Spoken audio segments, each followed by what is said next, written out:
आज रविवारच्या दिवशी काय दुर्बुद्धी म्हाका सुचली आणि सुट्टीच्या दिवशी नॉनव्हेज आणण्याऐवजी आमरस पुरीचो बेत केलं. असो हेका म्हणतात हातचो वार घालवणं. तर आता आपण पहिला पुरीचं पीठ मळून घेऊया. पिठासाठी अगोदर पीठ चाळून घ्यायचा. चाळून घेतल्यानंतर त्याच्यात थोडंसं मीठ टाकून किंचितचं तेल लावायचं हातात पीठ चिकट कामा नये म्हणून आणि पाणी टाकून घट्टसं मळून घ्यायचं. पुऱ्यांचं पीठ घट्ट असत तेवढे पुरे चांगले. तर आता हे माझं पीठ मळून झालेला तुमका गोळो सुद्धा दाखवते. नाही तर तुम्ही म्हणशाल गोळो तो दिसणारच नाही. इतकेच माका नसते खेळ करूचे सुचले. तर पीठ आपण आता मळून ठेवलं 10-15 मिनटं. तसं आपण आमरस बनवून घेऊया. आमरस बनवणं लय सोपे असा. आंबे घ्यायचे, ते कापायचे, त्यांचं गर मिक्सरमध्ये टाकायचं. 1.5 ते 2 चमचे साखर टाकायची आणि बर्फाचे खडे या मिक्सरला बारीक लावून घ्यायचा.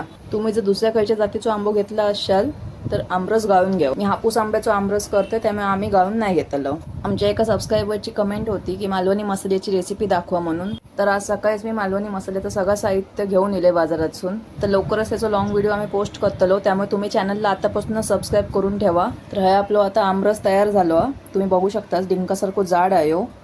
आता आपण पुऱ्यांची तयारी करूया. तयारी म्हणजे पिठाचे गोळे करून घेतले आणि आता ते लाटून तेलात तळून घेणार. तर आता आमरस पुरी आपली ऑलमोस्ट तयार झालेली आहे. रेसिपी तुमका आवडली असेल तर लाईक, शेअर आणि चॅनलला सबस्क्राईब करू विसरू नको आणि बेल आयकॉनवर आवर्जून क्लिक करा.